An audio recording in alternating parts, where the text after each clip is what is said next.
তারা বারবার বলে ব্যক্তির দায় কে দল নিবে। এখন আমারও প্রশ্ন, আসলে ব্যক্তির দায় কে নিবে? প্রথম কথা হলো ব্যক্তির দায় দল নিবে না, কিন্তু ব্যক্তি যা টাকা পয়সা বিভিন্নভাবে কামাই করবে সেইটা খালি দল নিবে, তাই তো? মানে আপনি দায় নিবেন না, আপনি খালি দরদ নিবেন।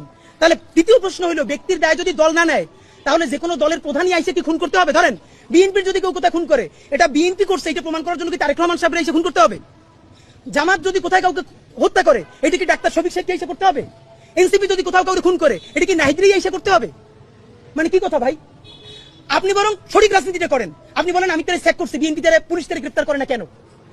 আমরা যতক্ষণ না পর্যন্ত বাংলাদেশের মানুষ রুখে দাঁড়ালো ততক্ষণ পর্যন্ত আপনারা সবাই গেতে চাইছেন আমাদের দলের না এইটা না সেইটা না। সব থেকে ভয়াবহ বিএনপির আরেকটা রাজনীতি, কালকে হাজার হাজার মানুষ রাস্তা মিছিল করেছে, বুয়েট থেকে শুরু করে সবাই।